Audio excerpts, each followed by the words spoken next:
জামিয়া রহমানিয়া আরাবিয়ার ইতিহাস।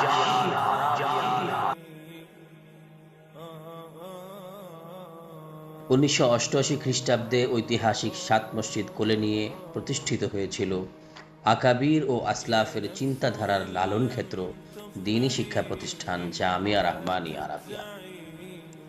প্রতিষ্ঠা লগ্নের সীমাহীন কষ্ট ও ত্যাগের বদৌলতে আল্লাহ তাআলা প্রতিষ্ঠার মাত্র 2 থেকে 3 বছরের মধ্যেই এই প্রতিষ্ঠানটিকে দান করেছিলেন ঈর্ষণীয় সাফল্য।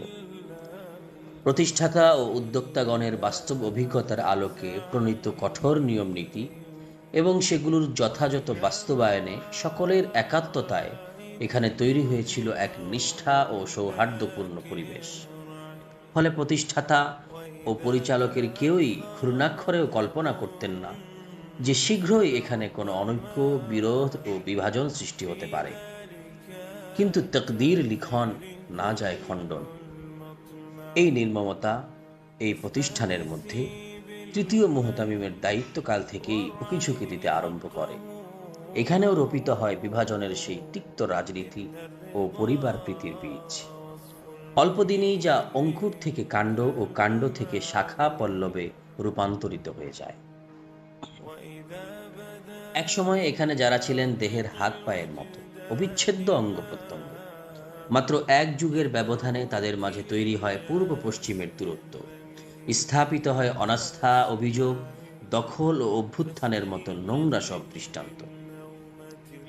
ফলে মাদ্রাসার পরিচালনা পরিষদ যারা ছিলেন মুরব্বীগণের প্রতিটি ইশারায় নতশীল, সেই সাধারণ দ্বীনি হিতাকাঙ্ক্ষীরা মুরব্বীদের কাজের ভেতর হস্তক্ষেপের সুযোগ পেলেন, বরং এক পর্যায়ে দ্বীনি স্বার্থে বাধ্যও হলেন।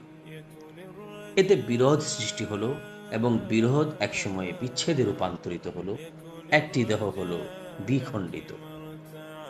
ধারণা করা যায় দুপক্ষের কাছেই দ্বীনি স্বার্থটাই মুখ্য ছিল, তবে এটাও নিশ্চিত যে এক পক্ষের অবস্থান অবশ্যই ভুল ছিল। আপনাদেরকে অবশ্যই স্মরণ রাখতে হবে, এখানে দুপক্ষ বলতে একদিকে ছিলেন জামিয়ার প্রতিষ্ঠাতা শাইখ, তৃতীয় রইস, সকলের প্রাণ প্রিয় মুরব্বী শেখুল হাদিস আল্লামা আজিজুল হক রাহিমাহুল্লাহ, অপরদিকে প্রতিষ্ঠাতা সভাপতি, সেক্রেটারি, জমিদাতা ওয়াকিফ, 2 ভাই এবং পূর্ণ পরিচালনা পরিষদ। 2-4 জন ছাড়া সকল শিক্ষক শায়েখ রাহিমাহুল্লাহর প্রতি শ্রদ্ধা রেখেই জামিয়ার লক্ষ্য, উদ্দেশ্য ও বাস্তবতার বিচারে পরিচালনা পরিষদের অবস্থানকেই সঠিক মনে করতেন। এ কারণেই 2000 সালে জুলাই মাসে যখন কমিটির সিদ্ধান্তক্রমে শায়েখ রাহিমাহুল্লাহ জামিয়া থেকে অব্যাহতি প্রাপ্ত হন, তখন ইতোপূর্বে বিভিন্ন কারণে অব্যাহতি প্রাপ্তগণের বাইরে 1 জন শিক্ষক ছাড়া আর কোনো শিক্ষক জামিয়া ছেড়ে শেখ রাহিমাহুল্লাহর সঙ্গে গিয়ে যুক্ত হননি। অথচ এক্ষেত্রে পূর্ণ স্বাধীনতা ছিল এবং কোনো রকম বাধা ছিল না। ঠিক এমনইভাবে 2001 সালের নভেম্বর মাসে যখন বেআইনিভাবে সম্পূর্ণ সন্ত্রাসী কায়দায় জামিয়ার ভবন জবরদখল করে শেখ রাহিমাহুল্লাহর হাতে তুলে দেওয়া হলো, তখনও বিভিন্ন রকমের প্রলোভন দেখানো সত্ত্বেও 5 থেকে 6 জন শিক্ষক ও কয়েকজন স্টাফ ছাড়া বাকি সকল শিক্ষক ও স্টাফ স্বতঃস্ফূর্তভাবে সুরম্য ভবন ছেড়ে শুধু আল্লাহর উপর ভরসা করে পরিচালনা পরিষদকে সঙ্গে নিয়ে নিশ্চিত কষ্ট ও ত্যাগের পথকে বেছে নিয়েছেন এবং আলহাজ নূর হুসাইন সাহেবের গোডাউনে অস্থায়ী ঠিকানায় পূর্ণ স্বাধীনভাবে জামিয়া রহমানিয়ার ধারাবাহিক নীতি ও আদর্শ লালন করা শুরু করেছেন। আর ওদিকে পরিচালনা পরিষদ কাল বিলম্ব না করে রহমানিয়ার মুরব্বীগণের আধ্যাত্মিক রাহবার মুজাদ্দিদে দ্বীন হযরত হারদুই রাহিমাহুল্লাহর পরামর্শ মতে দখলের প্রতিকার চেয়ে আদালতের শরণাপন্ন হয়েছেন এবং দখলদারগণ কর্তৃক দায়ের করা মিথ্যা মামলাসমূহের আইনি মোকাবেলায় মনোনিবেশ করেছেন।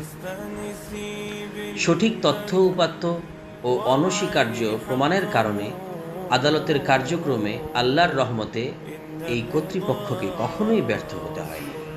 স্বাভাবিক প্রক্রিয়ায় তদবির করেই উল্লেখযোগ্য সব কটি মামলায় কমিটির পক্ষেই রায় এসেছে। যদিও প্রতিপক্ষের কৌশলের কারণে সে রায়গুলোর বাস্তবায়ন হতে বারবার ব্যাহত হয়েছে, কিন্তু কর্তৃপক্ষ একদিনের জন্য আইনি প্রক্রিয়া থেকে পিছপা হয়নি। অবশেষে সেই আইনি কার্যক্রমের ধারাবাহিকতাতেই দীর্ঘ ২০ বছরের বেআইনি দখলের অবসান ঘটেছে। ২০ বছরের এই দীর্ঘ সময়ে মাদ্রাসার মূল কর্তৃপক্ষ কখনোই আইনি প্রক্রিয়ার বাইরে কোনো উপায় অবলম্বন করেনি। কখনোই কোনো দলে যোগ দেওয়া বা গোপনে কোনো দলের সাথে ঘনিষ্ঠতা রাখা কোনোটিই করেনি। এর বিপরীতে সেই ২০০১ থেকেই এই ভবনের দখলকে ধরে রাখার জন্য শেখ রাহিমাহুল্লাহর পরিবার কর্তৃক এক এক সময়ে এক এক রাজনৈতিক দলে যোগ দেওয়া, প্রত্যেক ক্ষমতাসীনদের সাথেই একান্ত ঘনিষ্ঠতা রাখা, এসবের সুস্পষ্ট প্রমাণ আজ অনেকের কাছেই বিদ্যমান। এসব প্রমাণ থাকার পরও শুধুই বিদ্বেষবশত কোনো একটি পক্ষকে সরকারের সাথে সম্বন্ধ যুক্ত করা, ক্ষমতাসীনদের সাথে অভিযুক্ত করা কিছুতেই ইনসাফপূর্ণ হতে পারে না। সুতরাং বলতে হবে, মাদ্রাসার মূল কমিটি শেখ রাহিমাহুল্লাহর পরিবারের অসহায়ত্বের সুযোগ গ্রহণ করেনি, বরং তারা তাদের দীর্ঘ ২০ বছর ধরে দাবি করে আসা হক যখনই পেয়েছে তখনই তারা নিজেদের অধিকারকে বুঝে নিয়েছে। ২০২১ সালে আদালতের মাধ্যমে সম্পূর্ণ আইনি প্রক্রিয়ায় ম্যাজিস্ট্রেটের উপস্থিতিতে যখন মাদ্রাসা ভবনটি কর্তৃপক্ষের হাতে তুলে দেওয়া হলো, তখন সেখানে কোনো জবরদখল, ভাঙচুর, তাণ্ডব এসব চিত্র ছিল না, এবং সে পক্ষের কোনো মানুষের গায়ে হাত তোলা, তাদেরকে অপমান এবং লাঞ্ছনার শিকার করা এর তো কোনো সুযোগই ছিল না, কারণ সেখানে তারা কেউ উপস্থিতই ছিলেন না। এর আগেই আদালত থেকে নোটিশ পেয়ে তারা সেখান থেকে চলে গিয়েছিলেন। কিন্তু আফসোসের বিষয় হলো, সে সময়ও একদল সমালোচককে বলতে শোনা গেল যে শেখ রাহিমাহুল্লাহর পরিবারের এই দুর্দিনে তাদের অসহায়ত্ব সুযোগ নিয়ে কেন এই ভবনের দায়িত্ব বুঝে নেওয়া হলো। কিন্তু আপনারা আগেই জেনেছেন, রাহমানিয়ার মূল কর্তৃপক্ষ সেই ২০০১ থেকে আদালতের শরণাপন্ন হয়ে নিজেদের অধিকার কামনা করছে। এরপর দীর্ঘ ২০ বছর পর্যন্ত বেশ কয়েকবার এই ক্ষমতার পালাবদল হয়েছে, এবং বেশ কয়েকবার বিভিন্ন ক্ষমতাসীনদের আদালত থেকেই রাহমানিয়ার মূল কর্তৃপক্ষের পক্ষে রায় এসেছে, কিন্তু কোনো কারণে সেই রায় বাস্তবায়ন হয়নি। এর ঠিক ২০ বছর পর আদালতের রায়ে সম্পূর্ণ আইনি ভিত্তিতে মাদ্রাসার মূল কর্তৃপক্ষ এবং মুফতি মনসুরুল হক সাহেবদের কাছে যখন এই মাদ্রাসার দায়িত্ব বুঝিয়ে দেওয়া হলো, তখন আবারও সেই মুফতি মনসুরুল হক সাহেব আর হিফজুর রহমান সাহেবকেই গালিগালাজ আর কটূক্তির শিকার হতে হলো। একদিকে তাদের ২-৪টি শব্দের ছাল তুলে দেশব্যাপী কাদা ছেটানো হলো, অপরদিকে ২০ বছর আগে যাদের জন্ম হয়নি কিংবা হলেও যারা ছিল তখন একেবারেই দুগ্ধপোষ্য শিশু, তাদের অশালীন ও অশ্রাব্য গালিগালাচের ব্যাপারে মুখে একদম কুলুপ এঁটে নেওয়া হলো। কারণ হিসেবে বলা হলো তারা নাকি মজলুমের পক্ষে, আর মজলুমের পক্ষ নিয়ে যাকে যা ইচ্ছা তাই বলা যায়। অথচ ২০২১ সালে যাদেরকে মজলুম বলা হলো, তাদের বিপরীতে ২০০১ সালে মুফতি মনসুরুল হক সাহেব এবং মৌলানা হিফজুর রহমান সাহেব কত প্রচণ্ড প্রকারের জুলুমের শিকার হয়েছিলেন তা ভাবলেও গা শিউরে ওঠার কথা। জামিয়া রাহমানিয়া আরাবিয়ার এই দীর্ঘ ইতিহাসে জামিয়ার বৈধ কর্তৃপক্ষ, ওয়াকিফ, মুতাওয়াল্লি, মুফতি মনসুরুল হক সাহেব, মৌলানা হিফজুর রহমান সাহেব সহ অন্যান্য আসাদিজায়ে কেরাম সব সময় নিজেদের হককে দালিলিকভাবে প্রমাণ করার চেষ্টা করেছেন এবং তারা নিজেদের মজলুমিয়াতকে সুস্পষ্ট রেখেছেন। কিন্তু আশ্চর্যজনকভাবে তারা সব সময়ই মিডিয়া এবং ব্যক্তি পূজারীদের কাছে সমালোচিত হয়েছেন।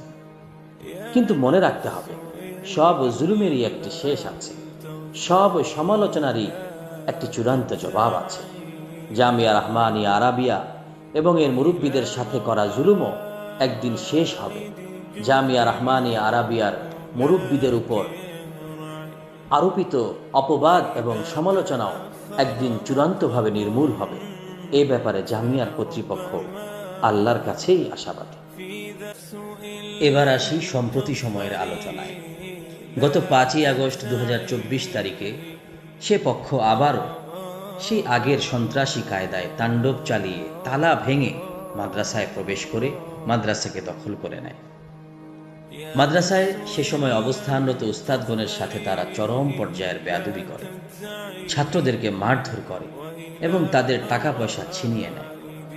এসবের বিস্তারিত বিবরণে গিয়ে মনের কষ্ট বাড়াতে চাচ্ছি না, কিন্তু একটি বিষয় সুস্পষ্ট করে বলছি, আল্লাহকে হাজির নাজির জেনে কাল কিয়ামতের প্রতি বিশ্বাস এবং আস্থা রেখে যা বলছি সত্যই বলছি। এত সব কিছুর পরও সমালোচকদের কাছে সেই মুফতি মনসুরুল হক সাহেব এবং হিফজুর রহমান সাহেবরাই অপরাধী। এখানে এসেও জুলুমের সংজ্ঞা পাল্টিয়ে ফেলে বলা হলো স্বাধীন দেশে নাকি আরেকটি স্বাধীনতা অর্জিত হয়েছে। আরও বলা হলো ও পক্ষ নাকি দখলের বিষয়ে কিছুই জানতেন না, কিছু মানুষ তাদের অজান্তেই এটা দখল করে ফেলেছেন। এর জবাবে কর্তৃপক্ষের পক্ষ থেকে যখন বলা হলো ঠিক আছে, আপনাদের অজান্তে যেহেতু দখল হয়ে গিয়েছে তাহলে এখন দখল ছেড়ে দেওয়ার নির্দেশ দিন, কিন্তু না, এটি করতেও তারা রাজি হলেন না। বৈধ কর্তৃপক্ষের পক্ষ থেকে দখলদারকে এ পর্যন্ত বলা হলো আপনারাই যদি বৈধ কর্তৃপক্ষ হতেন তাহলে এখন তো সবকিছুই পাল্টে গেছে, স্বৈরাচারের পতন হয়েছে, আর কটা দিন ধৈর্য ধরে আদালত থেকে আপনাদের বৈধতার রায় নিয়ে তারপরেই আসতেন, আমরা আপোষেই আপনাদেরকে মাদ্রাসা বুঝিয়ে দিতাম। এভাবে জবরদখল করার কি প্রয়োজন ছিল? কিন্তু এসব প্রশ্নের কোনোই সদুত্তর তারা দিতে সক্ষম হন না। মূলত এ জামিয়ার মজলুম পক্ষের প্রতি সমালোচকদের এই বেইনসাফির ধারা অনেক আগে থেকেই চলে আসছে। 2000 সালে শেখ রহিমউল্লাহ যখন গঠনতন্ত্র ও নীতিমালার খেলাফ করে পরিচালনা পরিষদের সঙ্গে দ্বন্দ্বে জড়িয়ে জামিয়ার আভ্যন্তরীণ শৃঙ্খলা বিনষ্টের দায়ে কমিটির সিদ্ধান্তক্রমে জামিয়া থেকে অব্যাহতি পেলেন, তখন পরিচালনা পরিষদের এই পদক্ষেপের শুধু সমর্থক হওয়ার কারণে সমালোচনা, গালাগাল, অপবাদ, অভিযোগ সহ বিভিন্ন প্রকারের হুমকি ধমকির নির্মম শিকারে পরিণত হয়েছেন মুফতি মনসুরুল হক সাহেব দামাত বারাকাতুহুম এবং মাওলানা হিফজুর রহমান সাহেব এবং তাদের সহকর্মীগণ। কিন্তু আশ্চর্যের বিষয় হল ঠিক 1.5 বছরের মাথায় সে পক্ষই যখন সম্পূর্ণ রাজনৈতিক প্রভাব, পেশি শক্তি, অস্ত্র, সন্ত্রাস এবং বোমার মাধ্যমে ছাত্র শিক্ষকদেরকে লাঞ্ছিত ও অপদস্থ করে ভবনটি জবরদখল করে নিলেন, তখন কিন্তু সেই সমালোচকরাই অনেকে বেজায় উৎফুল্ল হলেন, আর বাকিরা এমনভাবে মুখে কুলুপ এঁটে নিলেন যেন সমালোচনার মতন কিছুই ঘটেনি। 2024-এর 5ই আগস্ট রাতে এবং পরদিন সকালে রাহমানিয়া ভবনে যে অল্প কজন দখলদার অবস্থান করছিলেন তার সুনির্দিষ্ট পরিসংখ্যান বৈধ কর্তৃপক্ষের কাছেও ছিল, এবং এও জানা ছিল যে নিজেদের কাছে থাকা প্রায় 2000 ছাত্র নিয়ে সেখানে পাল্টা দখল করতে চাইলে সেটা ছিল সময়ের ব্যাপার মাত্র। কিন্তু এটা করতে গিয়ে নিজেদেরকে মজলুমের কাতার থেকে জালেমের কাতারে নিয়ে দাঁড় করাতে চায়নি মাদ্রাসার মূল কর্তৃপক্ষ, বরং বরাবরের মতো মাজলুমের জন্য আল্লাহর কাছে প্রার্থনা করা আর পার্থিব করণীয় হিসেবে আদালতের শরণাপন্ন হওয়াটাকেই তারা উত্তম মনে করেছে।